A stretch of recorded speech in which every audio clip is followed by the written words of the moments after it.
Baik, bismillah ya, pelan-pelan. Ini belajar beneran malam hari ini, jadi bukan pengajian.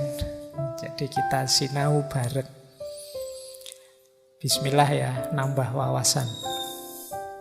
Saya awali dari sini. Saya ingin masuknya dari dunia emosi. Ini mungkin wawasan ini beberapa di antara teman-teman sudah paham. Jadi ada psikolog ahli jiwa namanya David Hawkins. Dia membahas tentang kesadaran manusia. Jadi dia bukunya judulnya Power and Force, An Anatomy of Consciousness, The Hidden Determinant of Human Behavior. Jadi ini diri kita ini, tingkat kesadaran kita itu hari ini ada di mana. Hawkins ini membuat semacam metrik, semacam peta. Terus dia skor. Skor itu mungkin level energinya. Jadi hidup kita ada di level kesadaran yang mana? Itu ada sekitar 8 tambah 9, 17 level. Yang jumlahnya 8 yang awal itu namanya force. Force ini coraknya agak negatif. Jadi kalau kita ada di level force ini, kita terjebak di situ, kita harus berjuang keluar dari situ. Yang level tinggi sisanya namanya power. Kalau power ini dimensi ketika kita mengembangkan diri, berarti kita sudah meningkat dari kondisi force tadi. Nah, ini sisi-sisi kesadaran kita. Ini ada 17 tadi. Yang paling rendah malu, yang paling tinggi pencerahan. Ya tentu saja mungkin dalam diri kita ada banyak. Saya sudah levelnya cinta Pak, tapi kadang-kadang ya ada malunya, kadang ada takutnya ya. Tapi ini yang dimaksud yang dominannya. Ada orang yang dominan dalam hidupnya itu isinya rasa malu saja. Sehingga dia merasa minder, tak berdaya, tak berharga. Ini level kesadaran paling rendah kalau versinya Hawkins. Nah, paling tingginya itu pencerahan. Makanya dia menskor energinya, level paling rendahnya 20, level paling tingginya 1000. Nah, ini mungkin menarik untuk teman-teman bahan refleksi. Saya itu dominannya ada di mana? Kesadaranku. Kalau yang paling rendah malu tadi ya, rasa minder, tak berharga, itu powernya 20. Energi 20 itu ya sulit kita mengharapkan kontribusi besar dari kita untuk hidup. Jadi ini orangnya agak mungkin sangat-sangat introvert, merasa minder, merasa tak berharga. Yaitu nanti patah hati itu ada di mana, cinta ada di mana. Nanti kita lihat betapa jauhnya drop kesadaran dari cinta jadi patah hati. Apalagi terus gara-gara patah hati terus minder.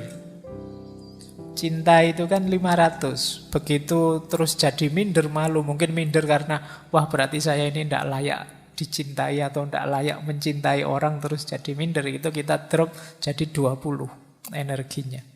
Dari sangat aktif luar biasa jadi turun. Naik satu level dari malu ada menyalahkan diri, rasa bersalah. Ini kadang-kadang orang patah hati kan juga bisa menyalahkan diri. Salahku, wong ya cuma minta setia saja aku kok ndak bisa. Ya, terus kamu kecewa, menyalahkan dirimu. Itu hidup dalam rasa bersalah, itu level energinya cuma 30. Susah produktif, pasti susah kreatif.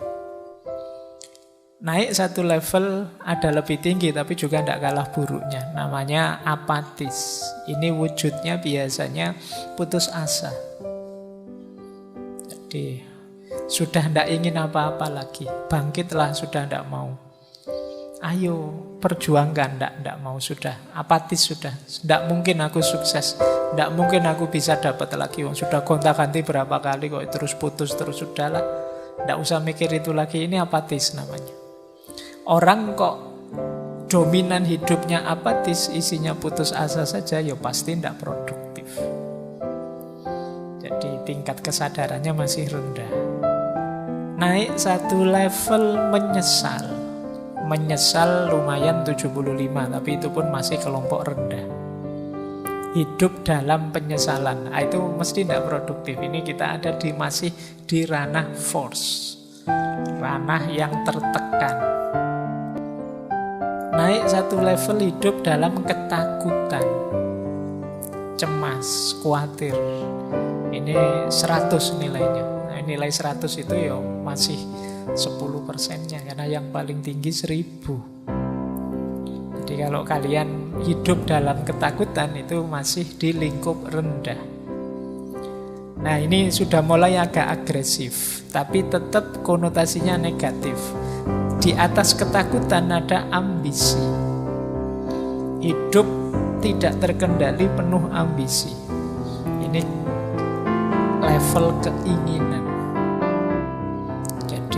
Orang yang hidupnya dikejar-kejar ambisi secara tidak terkontrol. Nah, ini juga masih negatif. Di atas ambisi ada marah. Marah pada seseorang itu kan manifestasi kebenciannya. Orang yang patah hati itu biasanya ada bencinya. Kadang-kadang ada juga sedikit ambisinya. Ambisi ingin balas dendam. Aku dicurangi, hati-hati saja, tunggu saja, rasakan besok misalnya. Gusti Allah ora sare, itu sebenarnya kan banyak yang bilang kalimat itu sebenarnya menunjukkan kondisi jiwa yang dendam. Ingin orang yang dia benci dibalas, meskipun karena aku tidak bisa balas, misi balas dendamnya aku pasrahkan pada Allah. Nah, ini sebenarnya mental-mental itu tadi, ambisi, hasrat, ingin balas dendam. Melanjutkan level atasnya yaitu kebencian.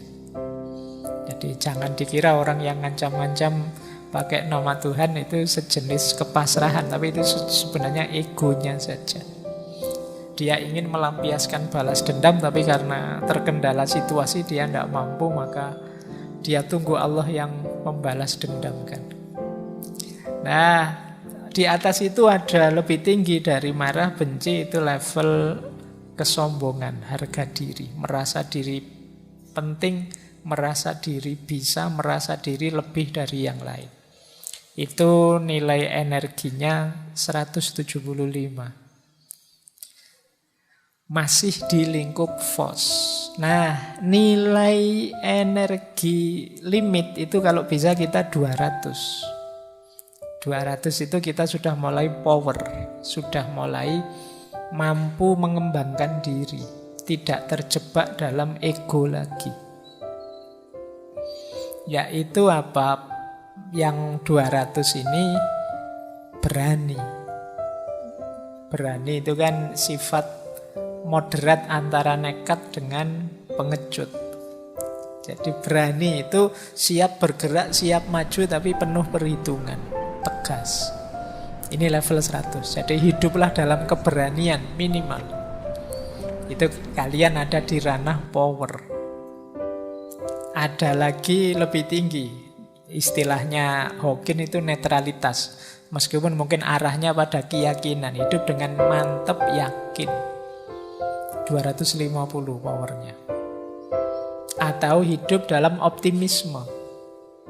Ini beda dengan keinginan tadi. Kalau ini mungkin terjemahannya kemauan. Optimis, tidak pesimis. 310. Lebih tinggi lagi memaafkan. Memaafkan itu powernya besar. 350. Lebih tinggi lagi berpikir. Nah, limit yang kedua kalau teorinya Hawking, selain 200, perhatikan limit 500 itu. 500 ke atas kita mengalami puncak-puncak tujuan-tujuan ideal hidup. hidup dalam cinta, naik lagi lebih tinggi, hidup dalam sukacita, hidup dalam kegembiraan, ketenangan, naik satu level lagi, hidup dalam kedamaian, kebahagiaan, dan puncaknya adalah hidup dalam pencerahan. Jadi kalau pencerahan ini tidak bisa dijelaskan, sudah kita yang merasakan. Ini momen, kalau di ilmu ini momen eureka, momen wow, momen ketakjuban, momen Allahu Akbar. Itu momen pencerahan paling tinggi, nilainya 700 sampai 1000. Semoga teman-teman, saya tidak tahu ada di mana, semoga ada di power ya, tidak ada di force. Kalau ada di force, kita ada di wilayah yang negatif. Mari menghidupkan power. Nah, gejala-gejala fenomena yang malam hari ini kita bahas, broken hearts, patah hati, itu banyak ada di force. Ayo kita jadikan yang di force ini geser ke ranah power. Makanya sering saya bilang, tidak hanya cinta, patah hati pun sebenarnya energinya banyak. Maka ayo kita, meskipun patah hati, tapi paling tidak masih tetap berani, masih tetap optimis, masih tetap misalnya mau berpikir, masih bisa memaafkan. Sudah patah hati, diputus, tidak mau memaafkan, dendam lagi. Oh, itu kamu ada di force. Kamu terjebak dalam kegelapan rasa sakitmu. Coba kamu mau memaafkan, kemudian optimis melihat ke depan, bisa menerima, apalagi tetap tenang, bahagia. Kamu luar biasa. Nah, ini cara antara lain, karena teori untuk membaca jiwa itu kan luas sekali. Ini antara lain dari para ahli jiwa untuk memahami fenomena kesadaran kita. Ini loh yang mendorong hidup kita. Ini nanti jadi profil kepribadian kita. Kalian setelah ini boleh introspeksi. Pak, saya itu tipe orangnya pemikir, Pak. Lumayan. Power 400. Pak, saya itu tipe orangnya ceria, Pak, gembira terus, lumayan 540. Pak, saya itu hidup dalam penyesalan, Pak. Oh, itu kamu berarti ada di force level 475. Pak, saya hidupnya penuh kebencian, kamu ada di force, meskipun nilainya 150. Nah, ini caranya begini nanti. Kalau ingin memahami level kesadaranmu di mana.